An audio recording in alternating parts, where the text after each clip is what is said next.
The Great Storm.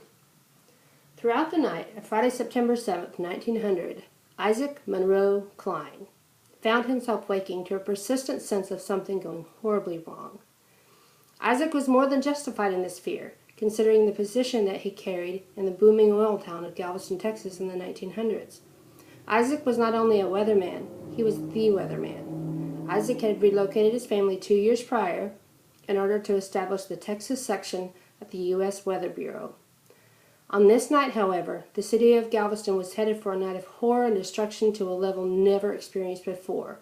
For on this evening, Galveston experienced what has come to be known as the Great Storm of 1900, or just the Great Storm, the most powerful hurricane to ever hit the Texas Gulf Coast. This hurricane not only changed Galveston forever, but it also completely changed the way that scientists, meteorologists, city leaders, and citizens respond to hurricanes from that date forward. At the end of the 19th century, the city of Galveston, Texas was a booming town with a population of 37,000 residents. Its position on the natural harbor of Galveston Bay along the Gulf Coast of Mexico made it the center of trade and the biggest city in the state of Texas. With its prosperity, though, came a sense of complacency. Since its formal founding in 1839, the city of Galveston had weathered numerous storms, all of which the city survived with ease.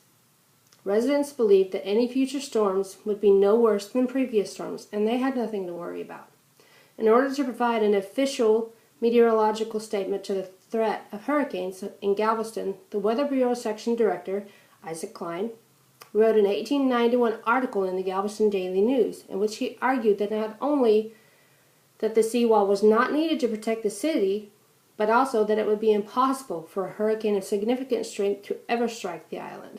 The seawall was not built, and development activities on the island increased daily, including its vulnerability to storms.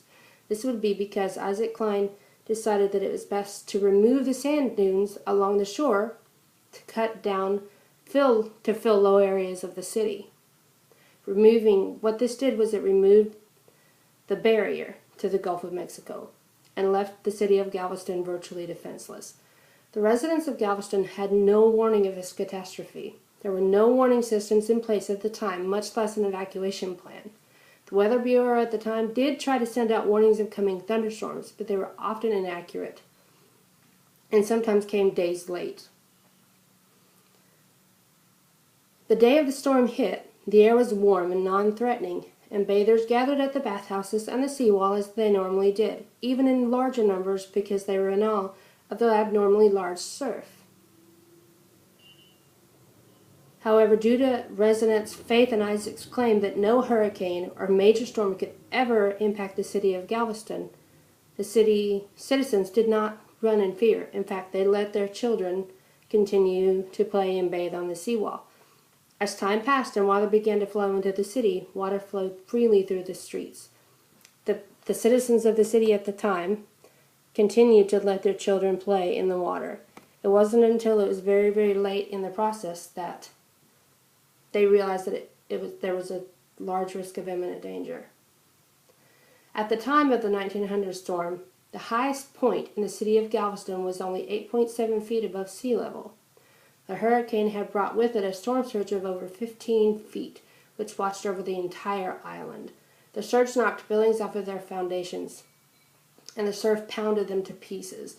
Over 36,000 homes were destroyed, and a wall of debris faced the ocean. The few buildings that did survive were mostly the mansions that lined what is now known as the Strand District. Entire families clung to anything that would float: staircases, mattresses, rooftops, anything that they could find. Often, the whole house with the family inside was washed out to sea. The death toll that night ranges between 6,000 and 12,000. An actual number is impossible to determine due to the amount of people who simply disappeared or washed off into sea, their bodies to never to be found. The bodies that were washed up on the shore by the thousands the next morning. The city men attempted sea burials with these bodies, but these bodies were no match to the Galveston surf. The Galveston surf washed the bodies back onto the shore the next day. The only solution that they could come up with was to begin burning the bodies where they lay. Thousands and thousands of small and large fires burned throughout the city of Galveston in the weeks that followed. The highest measured wind speed was 100 miles per hour just after 6 p.m. on that day, but the Weather Bureau's anemometer was blown off the building shortly after the measurement was recorded. The eye passed over the city around 8 p.m. Maximum winds were sustained at 120 miles at the time. The later estimates placed the hurricane at a higher category, a category 4, according to the Saffir-Simpson hurricane scale. The survivors set up temporary shelter in surplus U.S. Army tents along the shore. They were so numerous that observers began to refer to the site as the White City on the beach. Others constructed so-called storm lumber homes using leftover refugable lumber from destructed houses. By September 12th, the first post-storm mail was received at Galveston. The next day, basic water service was restored, and Western Union began providing minimal telegraph service. Within 3 weeks, cotton was again being shipped out to port.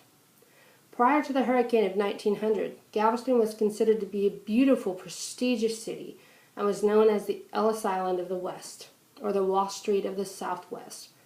After the storm, development shifted north to Houston, which was enjoying the benefits of the oil boom as well. The dredging of the Houston Ship Channel in 1901 and 1914 ended Galveston's hopes for ever returning to its former state of glory as a major commercial center. So when visiting Galveston Island, take a moment to stop where you are and imagine water rising 15 feet above where you're standing, anywhere on the island. Take a moment to imagine the fear and the terror and the horror that these families must have felt, especially considering then they didn't have the warning that we have now.